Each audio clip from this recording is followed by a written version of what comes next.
ആ പ്രധാനമന്ത്രിയും അദ്ദേഹത്തിൻ്റെ കേന്ദ്രമന്ത്രിസഭയും അദ്ദേഹത്തിൻ്റെ ഔദ്യോഗിക സംവിധാനങ്ങളുമാണ് എന്ത് ഭരണഘടനയിൽ നിന്ന് പല ഭാഗങ്ങളും മാറ്റിക്കൊണ്ട് കാര്യങ്ങൾ ടിയും സംഗതി ചെയ്യുന്നത്.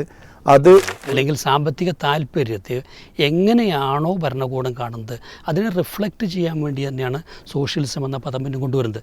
സെക്യുലറിസം എന്ന പദം കൊണ്ടുവരുന്നതിൻ്റെ ഒരു കാരണം അന്ന് ഈ തുർക്കുമാൻ നമ്മുടെ രാജ്യം മറ്റൊരു റിപ്പബ്ലിക് ദിന ആഘോഷങ്ങൾക്ക് കൂടെ സാക്ഷ്യം വഹിച്ചു.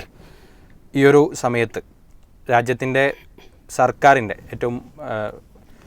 നമ്മളേറ്റവും കൂടുതൽ അവലംബിക്കുന്ന അത്തരമൊരു ഒഫീഷ്യൽ പേജിൽ നിന്ന് റിപ്പബ്ലിക് ദിന സന്ദേശവുമായി ബന്ധപ്പെട്ട് വന്ന ഒരു കുറിപ്പ്, അതിൽ ഇന്ത്യൻ ഭരണഘടനയുടെ പ്രിയാമ്പിൾ അതിൻ്റെ ആമുഖം രേഖപ്പെടുത്തിയെടുത്ത് 2 വാക്കുകൾ നഷ്ടപ്പെട്ടതായിരുന്നു ചർച്ചകളിൽ വന്നത്.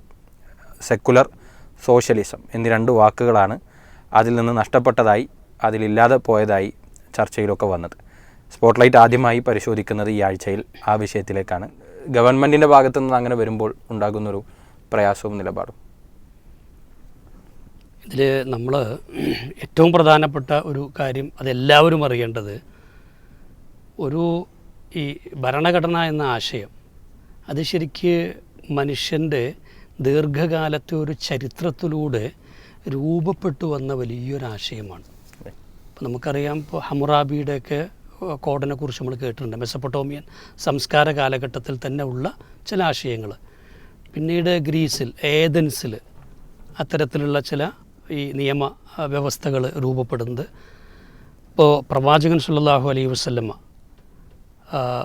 മക്കം ഫതഹായതിനു ശേഷം ഹജ്ജത്തുൽ വിദായിൽ നടത്തിയ ആ ഒരു പ്രസംഗം, ഒരു പ്രഖ്യാപനം, അത് നമ്മുടെ ആ നിലത്തിലൊരു ഫിക്കിഹി ഇതിൻ്റെയൊക്കെ കൂടെ ഒരു ക്രോഡീകരണം, അല്ലെങ്കിൽ ഒരു രാജ്യത്തെ ജനത അവരുടെ അവകാശങ്ങൾ, അവരെങ്ങനെയാണ് ഭരണകൂടം ട്രീറ്റ് ചെയ്യേണ്ടത്, പരസ്പരം എങ്ങനെ കാണും, അതിനെക്കുറിച്ചൊക്കെ കൃത്യമായിട്ട് മാഗ്ന കാർട്ടയെ നമ്മൾ കേട്ടിട്ടുണ്ട്. അപ്പോൾ ഇങ്ങനെ നമ്മൾ ഈ ചരിത്രം പരിശോധിച്ചാൽ ഇന്ന് നിലവിലുള്ള ഒരു നിയമ പുസ്തകങ്ങൾ അല്ലെങ്കിൽ ഭരണഘടനകളിൽ ഏറ്റവും പഴക്കമുള്ളത് US-ൻ്റെ ഭരണഘടനയാണ്. പല ഈ ഭരണഘടനകളും മോഡലാക്കി ഉപയോഗിച്ചിട്ടുള്ളതും അത് തന്നെയാണ്. അപ്പോൾ ഇതിൻ്റെ ഒരു പ്രാധാന്യം എന്താണെന്ന് വെച്ചാൽ, യഥാർത്ഥത്തിൽ ഈ ഒരു ഭരണഘടനയാണ് ആ ഒരു രാജ്യത്തെ, അതിൻ്റെ ജനതയെ, അവരുടെ അവകാശങ്ങളെ, അവരുടെ ബാധ്യതകളെ, ഇതെല്ലാം തന്നെ, അത് ഭരണകൂടത്തിൻ്റെ ആയാലും ഭരണീയരുടെ ആയാലും ശരി, ഇതിനെയൊക്കെ ഡിഫൈൻ ചെയ്യുന്നത്, വ്യാഖ്യാനിക്കുന്നതൊക്കെ പിന്നീട് ഉള്ള വ്യാഖ്യാനങ്ങളെല്ലാം അതിൻ്റെ മുകളിൽ നിന്നുകൊണ്ടാണ് നടക്കുന്നത്. അപ്പോൾ ആ അർത്ഥത്തിലൊരു ഭരണഘടന എന്ന് പറയുന്നത് പ്രധാനമന്ത്രിക്കും പ്രസിഡൻറ്റിനും പാർലമെൻറ്റിനും സുപ്രീം കോടതിക്കുമൊക്കെ മുകളിലാണ്. ഇത് വളരെ പ്രധാനപ്പെട്ടൊരു വിഷയമാണ്. അപ്പോൾ നമ്മൾ നാളിതുവരെ ആർജിച്ച, നമ്മളെന്ന് പറയുമ്പോൾ ഇന്ത്യ മാത്രമല്ല, ലോകത്തെവിടെയും ഇത്തരത്തിൽ ആ ഒരു രാജ്യം സ്വീകരിക്കുന്ന ഒരു ഭരണഘടന എന്ന് പറയുമ്പോൾ അതുവരെ അവർ ഉൾക്കൊണ്ട മൂല്യങ്ങളെ എല്ലാം തന്നെ പ്രതിഫലിപ്പിക്കുന്ന ഒന്നായിരിക്കും. അത് ആ ഭരണഘടനയുടെ ശില്പികൾ എത്രമാത്രം ആ കാര്യത്തിൽ വ്യക്തതയുള്ള, വിശാലമായ, ആധുനികമായ, മനുഷ്യത്വപൂർണമായ കാഴ്ചപ്പാടുണ്ടോ അതനുസരിച്ച് ആ ഭരണഘടനയ്ക്കും അത്ര തന്നെ ഒരു മനോഹാരിതയും വ്യാപ്തിയും ഒക്കെ ഉണ്ടാവും. അപ്പോൾ നമ്മുടെ ഒരു ഭരണഘടന എന്ന് പറഞ്ഞാൽ അതിൻ്റെ ഏറ്റവും വലിയ പ്രത്യേകത അതിൻ്റെ ഇൻക്ലൂസിവിറ്റിയാണ്.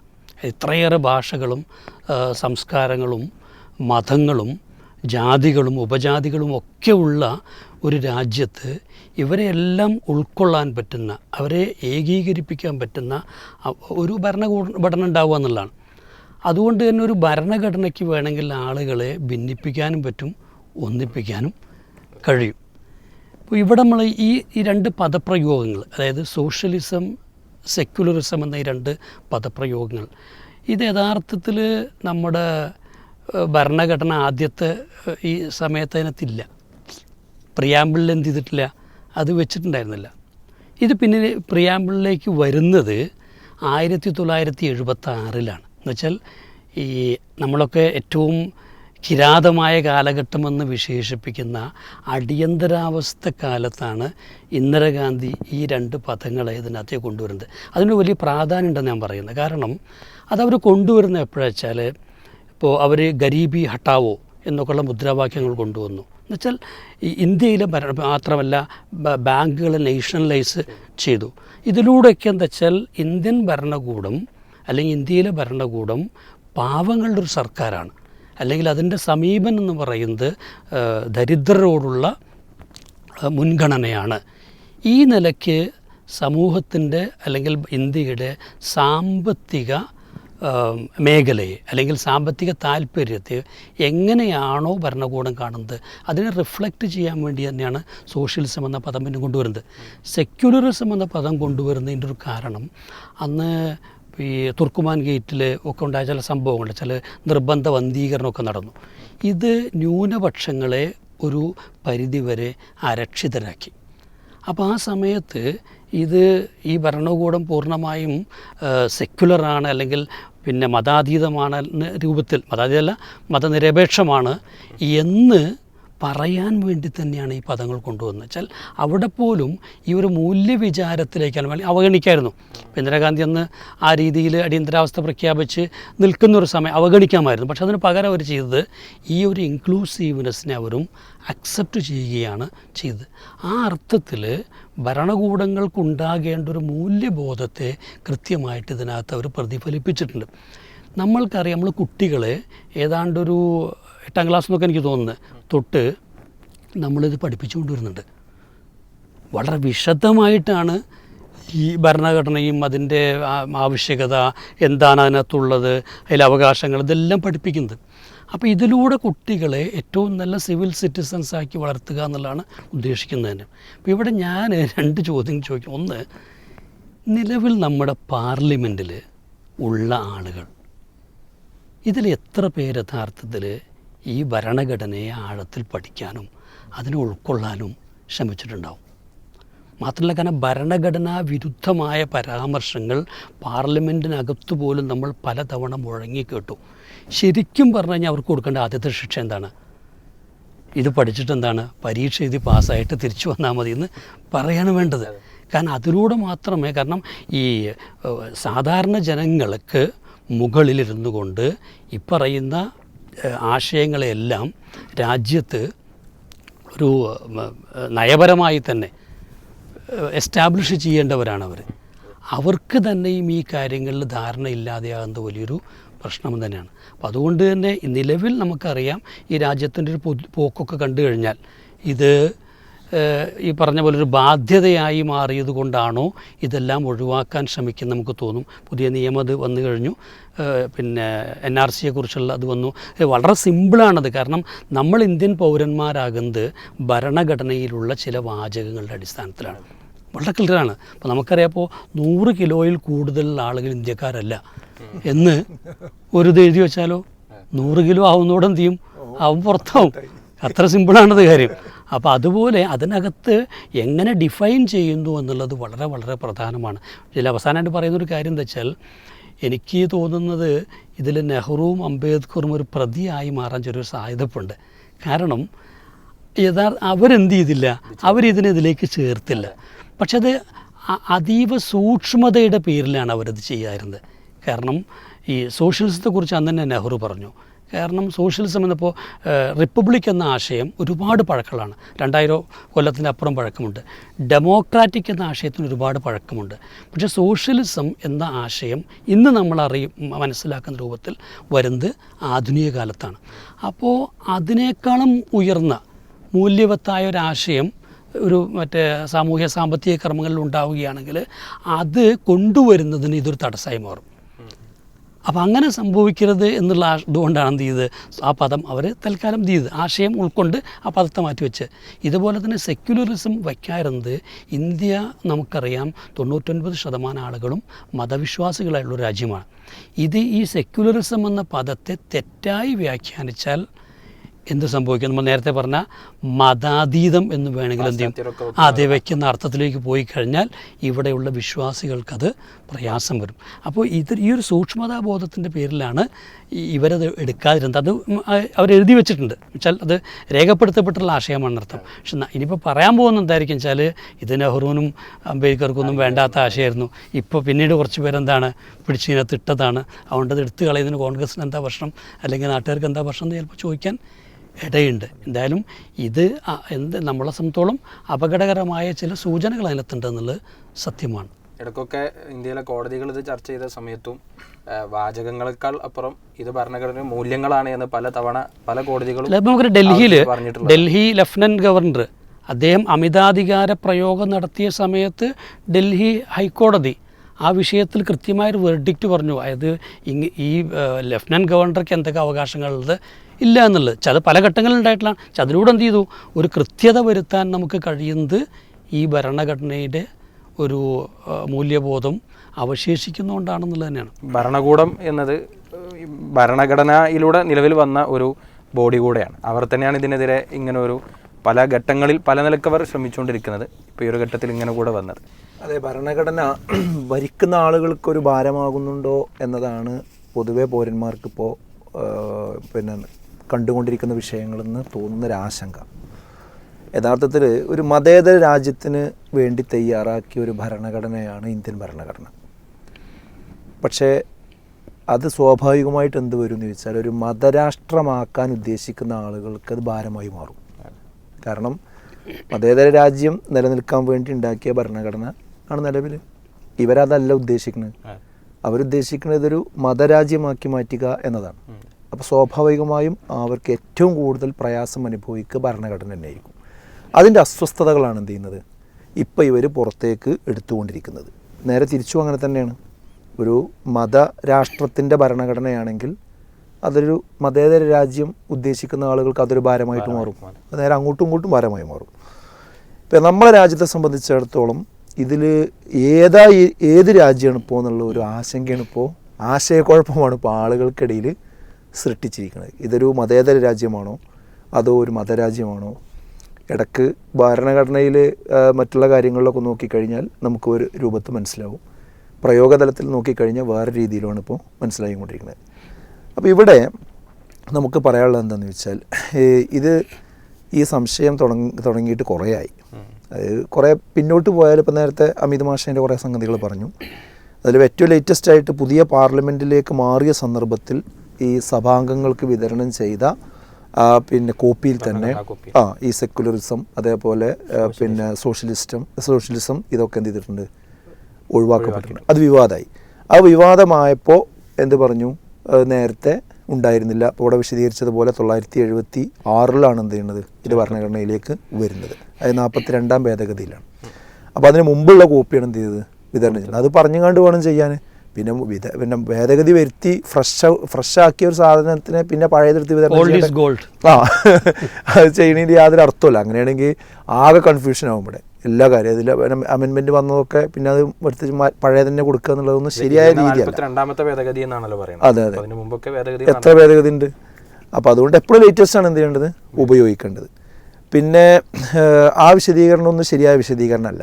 ഇപ്പോഴും അതുപോലെ തന്നെയാണ് എന്ത് ചെയ്യണത്, വിശദീകരിക്കുന്നത്. ഇപ്പോൾ ഈ കേന്ദ്ര സർക്കാരിൻ്റെ പിന്നെ ട്വീറ്റിൽ വന്ന സംഗതിനെ പ്രശ്നമായപ്പോഴും വിശദീകരിക്കണ ഇത് പറഞ്ഞു കണ്ടു അത് പഴയതാണ് ഇത് പുതിയതാണ് എന്നൊക്കെ പറഞ്ഞിട്ടുള്ള രീതി തന്നെയാണ് പറയുന്നത്. യഥാർത്ഥത്തിൽ ഇവിടെ സംഭവിക്കണം എന്താ വെച്ചാൽ നമ്മുടെ സെക്യുലറിസം എന്ന ഒരു ആശയം കീഴ്മേൽ മറിയുന്നു എന്നുള്ളതാണ്. നേരത്തെ അമിത് മാഷ് ഇവിടെ പറഞ്ഞു നെഹ്റു ഇതെന്തുകൊണ്ട് നേരത്തെ ചേർത്തില്ല. അത് നെഹ്റു ചേർക്കാതിരിക്കാണ്ടായ കാരണം ഇവിടെ മതമനുഷ്ഠിച്ച് ജീവിക്കുന്ന ആളുകൾക്ക് പോറലേൽക്കും എന്ന ഒരു ദീർഘവീക്ഷണത്തിൻ്റെ അടിസ്ഥാനത്തിലാണ്. അതുകൊണ്ടാണ് അത്ര വരെ സൂക്ഷിച്ച് ശ്രദ്ധിച്ച് പിന്നെയാണ് മുന്നോട്ട് വന്നിട്ട് പിന്നെ ഇന്ദിരാഗാന്ധിയുടെ കാലത്ത് എന്ത് ചെയ്യുന്നത് ചേർക്കുന്നത്. അപ്പം ഇപ്പോൾ സംഭവിക്കണം എന്താണെന്ന് വെച്ചാൽ അതിൻ്റെ ആശയം എന്ന് പറയുന്നത് കൃത്യമായി ഡിഫൈൻ ചെയ്തിട്ടുണ്ട്. യൂറോപ്യൻ സെക്കുലറിസം അല്ല ഇന്ത്യയിലെ സെക്കുലറിസം. അത് ഈ ചർച്ച വന്നതുകൊണ്ട് തന്നെ കൃത്യമായി ഡിഫൈൻ ചെയ്തിട്ട് തന്നെയാണ് എന്ത് ചെയ്തിട്ടുള്ളത്, ഇതിൽ ഉൾപ്പെടുത്തിയിട്ടുള്ളത്. പൗരന്മാർക്ക് മതമാവാം, മതമില്ലാതെയും ജീവിക്കാം. പക്ഷേ സർക്കാരിന് സ്റ്റേറ്റിന് ഒരു കാരണവശാലും ഒരു മതത്തോടും പ്രത്യേക താല്പര്യവും പാടില്ല, അതേപോലെ തന്നെ പ്രത്യേക വെറുപ്പും പാടില്ല. അവർ പൂർണ്ണമായ നിഷ്പക്ഷത പാലിക്കുക എന്നുള്ളത് നിർബന്ധമാണ്. ഇതാണ് നമ്മുടെ സെക്കുലറിസം എന്നതുകൊണ്ട് അർത്ഥമാക്കുന്നത്. ഇന്ന് നേരെ തിരിച്ചാണ് വരുന്നത്. ഇന്ന് പൗരന്മാർക്ക് അവരുടെ മതത്തിൽ ഉറച്ചു നിൽക്കാനും മുന്നോട്ട് പോകുവാനും പലപ്പോഴും പ്രതിസന്ധികൾ വരുന്നു. അവരുടെ ആരാധനാലയങ്ങൾ തകർക്കപ്പെടുന്നു, അവർ വെല്ലുവിളിക്കപ്പെടുന്നു, പല രീതിയിലുള്ള പ്രശ്നങ്ങൾ ഉണ്ടാകുന്നു.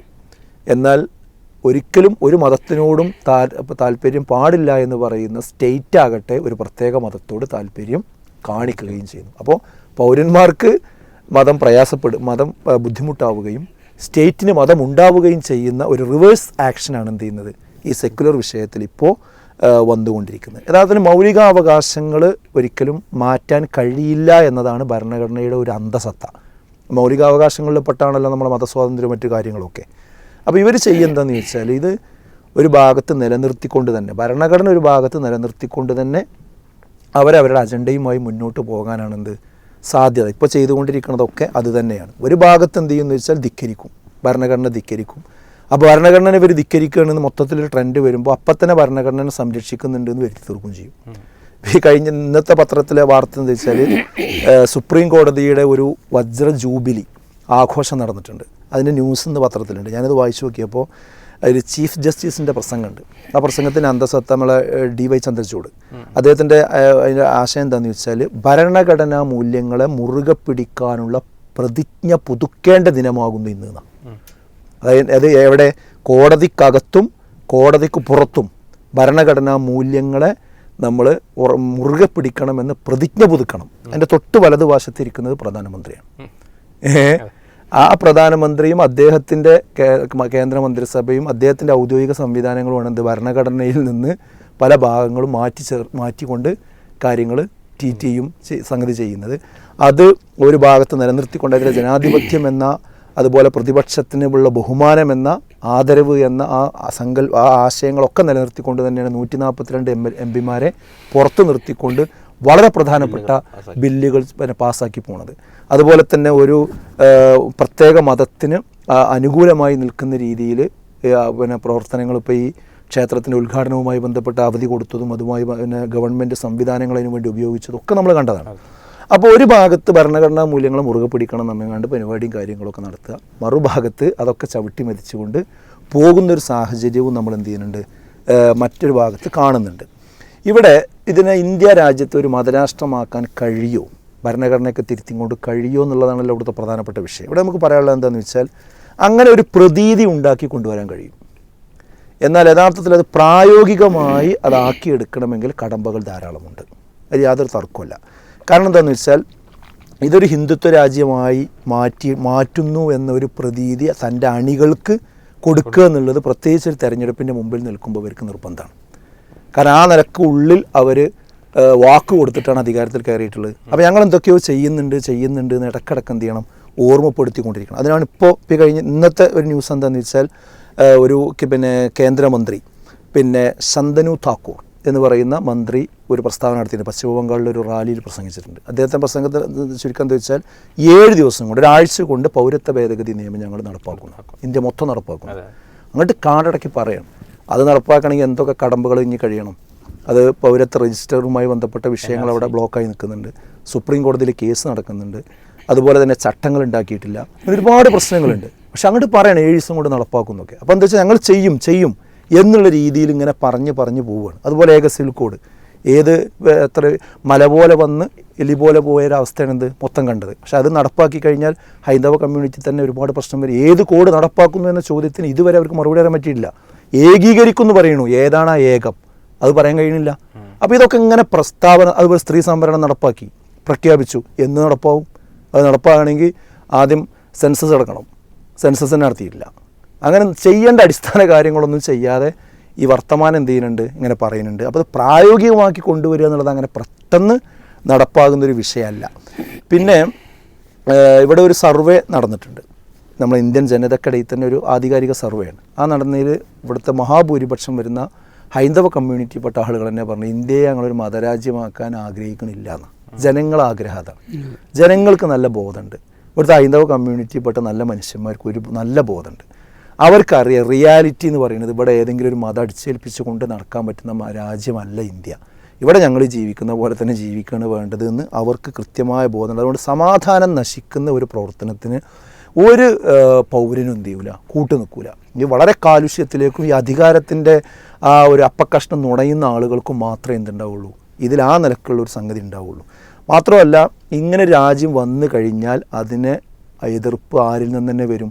ഹൈന്ദവ കമ്മ്യൂണിറ്റി തന്നെ വരും. കാരണം എന്താ, അതിലുള്ള ജാതി വ്യവസ്ഥ തലപൊക്കും. ഇപ്പം തന്നെ വാർത്ത ഉണ്ട്. തമിഴ്നാട്ടിലെ തിരുവണ്ണാമല എന്ന് പറയുന്ന ഒരു ജില്ലയിൽ അവിടെ ക്ഷേത്രത്തിൽ പിന്നെ ദളിതന്മാർ പ്രവേശിച്ച് അവിടെ പൂജയും കാര്യങ്ങളും നടത്തിയതിൻ്റെ പേരിൽ അത് അശുദ്ധമായി എന്ന് പറഞ്ഞ് വേറെ കുറേ ആൾക്കാർ പോകാത്തൊരു വിവാദം ഇപ്പോൾ ഇന്നത്തെ ദിവസം നമ്മൾ ചർച്ച ചെയ്യുമ്പോൾ നമുക്ക് പത്രത്തിൽ കാണാൻ പറ്റും. അതുപോലെ തന്നെ അയോധ്യയിലേക്ക് ധാരാളം ആളുകൾ ഇപ്പോൾ പിന്നെ സന്ദർശനത്തിന് പോകുന്നു, അതിന് പ്രത്യേക യാത്രാ ഇളവുകൾ നൽകുന്നു എന്ന വാർത്ത വന്നപ്പോൾ ഇപ്പോൾ തമിഴ്നാട്ടിൽ ചെയ്തതെന്ന് വെച്ചാൽ മുരുകൻ ക്ഷേത്രങ്ങളിലേക്ക് പിന്നെ യാത്ര പോകാൻ വേണ്ടി ലിസ്റ്റ് ഇട്ടിട്ട് അതിന് പ്രത്യേക യാത്രാ സഹായം ചെയ്തു കൊടുക്കുന്ന പദ്ധതി അവിടെ ആരംഭിച്ചിട്ടുണ്ട്. അപ്പോൾ ഇതൊക്കെ സംഭവിക്കുക എന്താ പോയിച്ചാൽ ഒരു ഹൈന്ദവ രാജ്യം എന്ന് പറയാൻ എളുപ്പമാണ്, അത് ഹിന്ദുക്കൾക്കിടയിൽ തന്നെ ഒരുപാട് ജാതിയും ഉപജാതിയും ഒരുപാട് ആചാരങ്ങളും വിശ്വാസങ്ങളും നിലനിൽക്കുന്നുണ്ട്. അതുകൊണ്ടല്ലേ ജാതി സെൻസസ് നടത്താത്തത്. ജാതി സെൻസസ് നടത്തി കഴിഞ്ഞാൽ ഓരോരുത്തർക്കും കിട്ടുന്ന അവകാശം എന്താണെന്ന് കൃത്യമായിട്ട് മനസ്സിലാവും. ആകെ 10% വരുന്ന സവർണരെ കയ്യിലാണ് എല്ലാം എന്ന് ഹിന്ദുക്കൾക്ക് തന്നെ മനസ്സിലാവും. അപ്പോൾ അവർ തന്നെ ഇതിനെതിരെ രംഗത്ത് വരും.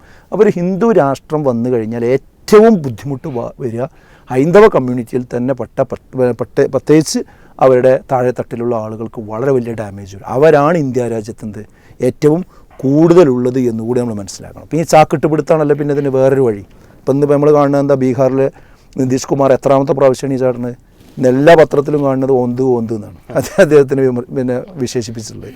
ഇങ്ങനത്തെ ഈ ചാടിക്കളിച്ചുകൊണ്ടുള്ള രീതിയിലൊന്നും ഒരു ഗവൺമെൻറ്റിനെ പിടിച്ചു കൊണ്ടുപോകാനും മുന്നോട്ട് കൊണ്ടുപോകാനും ഒരിക്കലും ഇതിലെ കഴിയില്ല. പിന്നെ സ്വേച്ഛാധിപതികൾക്ക് ഒരു കാലത്തും നിലനിൽപ്പില്ല. പിന്നെ അത് പ്രായോഗികമായി എങ്ങാനും ഇത് നാട്ടിൽ നടപ്പാക്കുമ്പോൾ ജനം സംഘടിക്കും, അതിന് എതിർപ്പ് വരും. ഇപ്പം തന്നെ പൗരത്വ ഭേദഗതി ബില്ലിൻ്റെ വിഷയം വന്നപ്പോൾ ജനം എത്ര നന്നായിട്ട് രംഗത്തിറങ്ങി. പ്രധാനമന്ത്രി പറഞ്ഞു അത് വേഷം കണ്ടാൽ മനസ്സിലാവും. വേഷം കണ്ടാൽ മനസ്സിലാകാത്ത രീതിയിൽ എല്ലാ ജനവിഭാഗങ്ങളും രംഗത്തിറങ്ങി. ഇന്ത്യയെ സംരക്ഷിക്കാൻ ഇന്ത്യയിലെ സമാധാനവാദികളായ ആളുകൾ രംഗത്തുണ്ടാവും. അതിൽ ഭരണഘടനയിൽ നിന്ന് എന്തെടുത്ത് മാറ്റിയിട്ടും കാര്യമില്ല. പെട്ടെന്ന് ചില പൊലിപ്പുകളൊക്കെ കാണിക്കാൻ പറ്റും. അത്രയും നമുക്ക് അതിന് മനസ്സിലാക്കണ്ടോ. യെസ്. അപ്പോൾ നമ്മൾ ഇന്ത്യയുടെ ഒരു അന്തസ്സത്ത് എന്ന് പറയുന്ന രാജ്യത്തിൻ്റെ അന്തസ്സത്ത് ഉള്ളത് ഈ ഭരണഘടനയിലാണ്. അത് വാചകങ്ങളെക്കാൾ അപ്പുറത്താണ് എന്നതും നമ്മൾ ചർച്ച ചെയ്തു.